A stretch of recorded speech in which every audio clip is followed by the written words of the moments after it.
So a lot of people are, talking about this new Joe Rogan clip that dropped, and there's a lot of chatter about it. But basically what you're going to see here is he kind of says he's losing sleep over how unstable everything is right now under Trump. I mean, that's what he says. That's what he says. It's a very short clip. Let me play it for you, and then we'll react to it. Here we go. It's overwhelming me. Like, sometimes at nighttime, like, I can't wind down. Yeah. It's just like, there's too much news. There's too much fucking madness. We're about to go to war with Iran. I know. Like, everyone's eating beef jerky and pizza. Like, what are these files? What the fuck is pizza? I know. You know, What he's alluding to there is that in the Epstein files, there appears to be, at certain points, they're talking in code, where they mention beef jerky, they mention pizza, they mention grape soda, they mention Chinese cookie.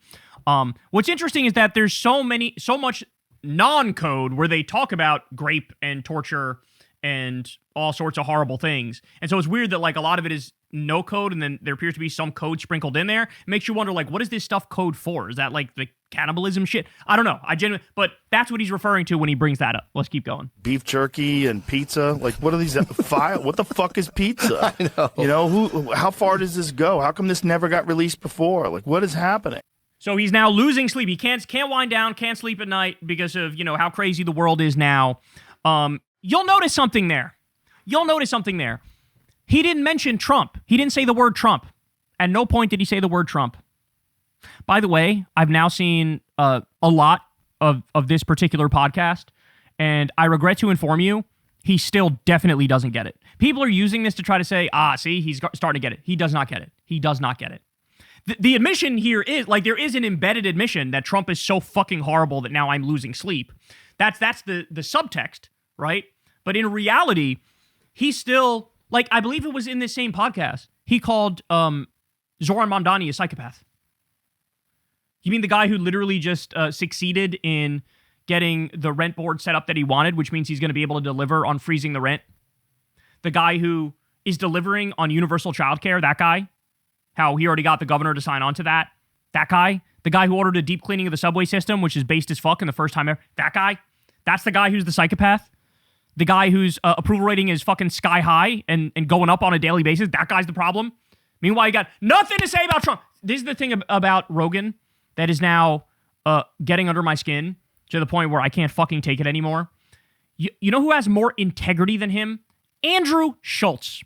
Andrew Schultz is doing laps around Rogan when it comes to integrity, okay? Tim Dillon is doing laps around Rogan when it comes to integrity because now they're naming Trump. They're specifically calling out Trump, and they're saying, here's the shit he's doing that's fucked up, and everybody knows this shit is fucked up. And by the way, oh yeah, he's in the Epstein files, and he's trying to cover for the pedophile cabal of billionaire grapists. Okay? Tim Dillon, every show is about the Epstein files now, and he literally said about Trump, quote, he's guilty. He's guilty, he said, about Trump in the Epstein files. And here you have Rogan, who's still walking on fucking eggshells. Why, ladies and gentlemen? I told you. It's because we covered this the other week. Definitely check it out if you haven't. Rogan talks to Trump on the phone, bro. He texts with Trump. He talks about how Trump will use the effects that they have on iPhone. When you send something, you can make it like big. You can make the text big. Trump will use that. He giggles at, this is how the president texts. He uses the big thing. He says, America's respected again. He talked about Trump himself in an interview. Said, I just talked on the phone to Rogan the other day. Really great guy. Love that guy. Great guy. Nice guy. So why is Rogan lagging so far behind even other people in the Rogan sphere? It's because he's in the club. That's what you need to understand. Elon Musk is in the Epstein files begging to go to Grape Island. He's begging. Humiliating himself. Rogan hasn't fucking mentioned that. He's not going to fucking mention that. He's already had Elon on his show 1,000 times. He's probably going to have him on more. He'll either continue to say nothing about it, or he'll lie about it, or he'll let Elon do his own ass covering, or he'll spin it. That's what's going to happen. So yes, the same guy who had on Jeffrey Epstein's personal chef and didn't ask him a single question about Epstein, the same guy who had on Peter Thiel, who also was an Epstein associate and then lied about his relationship with Epstein to Joe's face. He had on everybody in the Epstein network, has them on, lets them whitewash their reputations, lets them lie, lets them do fucking right-wing propaganda, okay, and act like they're not massive frauds, which they are. That guy, the guy who had on J.D. Vance, the guy who had on Donald Trump, the guy who, remember this? Let me show you this. Remember this? The great and powerful Elon Musk. If it wasn't for him, we'd be fucked. He makes what I think is the most compelling case for Trump you'll hear, and I agree with him every step of the way. For the record, yes, that's an endorsement of Trump, Joe Rogan said. That's an endorsement of Trump. He's responsible for this feeling that he has where he can't go to sleep. He's responsible for the world being in this shape. He's responsible for the upcoming war with Iran. He's responsible for all of that shit. He did this. He built this. There was a moment after the election, if I'm not mistaken, I believe he sort of almost took credit.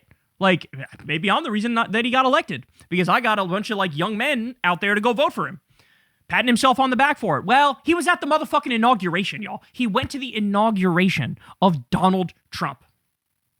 So that's why Rogan's not out there going, hey, hold on, I thought he was anti-war. I thought he was against war. Why is he starting a new war every other week? Why did he illegally abduct Maduro?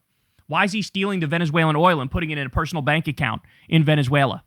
Right? Why are you doing war with Iran? You already bombed them once. You're going to bomb them again? I thought you were the anti-war guy. What's going on here? Wait, I thought you called out Hillary Clinton for corruption all the time and the Clinton Foundation for their corruption all the time. Why are you doing these crypto deals all over the place and doing deals with the Saudi government and the Israeli government and violating the emoluments clause of the Constitution and taking all this money from foreign governments and doing their bidding? Why are you giving secret AI chip technology to foreign countries in exchange for $500 million? What are you doing?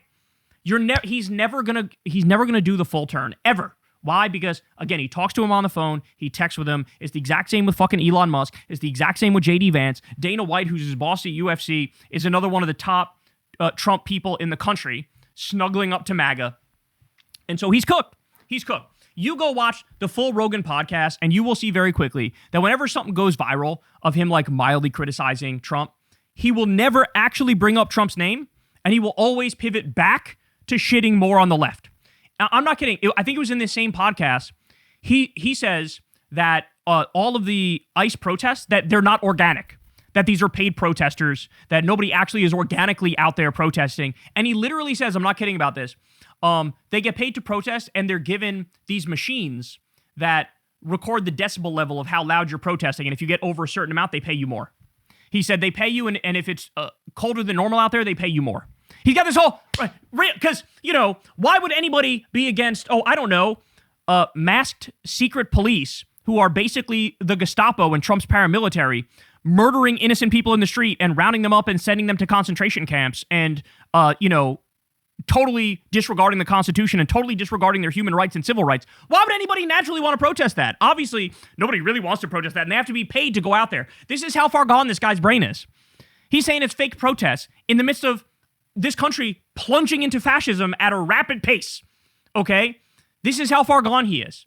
So, sorry, Joe, but, Andrew Schultz and Tim Dillon are still way ahead of him, and I haven't even fully forgiven them, okay? So, people are out there are in different places about that question, but I haven't even fully forgiven them. Never mind fucking Rogan. He's never going to tell you the whole truth, ever. But Trump is destroying this country, and he will not say that to you in a straightforward way. He will always redirect and make it about the left is bad, okay? And so I'm telling you, take note of it, because there will be more clips in the future that go viral of him like mildly criticizing the Trump regime. But notice, he never mentions Trump when he does it. Ever. Ever. Ever. It'll always be tepid little criticism, dip his toe in the water, and run away, right? Because he doesn't want that angry text from Trump or angry call from Trump. Like I said, he's in the club. He does not want to be kicked out of that club. Well, guess what? Have fun with your sleepless motherfucking nights. And there's going to be a hell of a lot more of them, Joe. There's going to be a hell of a lot more of them. You are just getting started with the sleepless nights. Because this only goes one way, dog. And it's bad. It's the bad way. That's the way that it's going. Because when you look at all the damage that's been done in just a short period of time, in just a year, you look at the fact that homie's at 36% approval rating. Historically, as authoritarians lose popular control, they get more authoritarian and more fascist and more extreme. And he's already broadcasting he's going to steal the midterms. What are you going to do when he tries to steal the midterms, Joe? Are you going to go out there and parrot his fucking bullshit talking points? Is that what you're going to do? No. My guess is he is likely to do that, or he'll say nothing about it, right? That's my guess. Is because when it came to 2020, Trump still maintains that he won that and he didn't. Rogan asked him about that on the podcast and said, tell me your evidence as to why you think you lost 2020. I'm not going to interrupt because I think the media interrupts you a lot, so I'm going to give you the floor to speak your whole mind. He thought that was him doing, like, good journalism. He thought that was him, like, holding Trump accountable. Are you kidding me? So you let the liar lie, and then now he's going to do it again, and what are you going to do? How are you going to react when he does it again? You going to have him on the podcast fucking lie to your audience again? Is that what you're going to do? Or are you going to tell the truth? You're going to stand up and say, no, he lost this election too, and now he's trying to steal it. So it is a stain on anybody who voted for Trump. I'm sorry. It is a permanent stain on your record, okay? And there's different levels to this shit. If you did it in 2016, but not in 2020 and not in 2024, it's a lower level of guilt. But if you're a triple fucking Trumper, or even if you're just supporting him in 2024, motherfucker, you knew about all the shit. You knew about the warmongering. You knew about the corruption. You knew about the imperialism. You knew about the fascism. You knew about the plans to round up innocent people. You knew all of it, and you just didn't give a fuck because you rode the vibes, and that's what Rogan is dealing with now. So anyway, have fun with your sleepless nights. Hey y'all, do me a favor and like and subscribe. It helps out big time in the algorithm. Click the bell as well for notifications when videos drop, and watch that video on screen right now. You know you want to.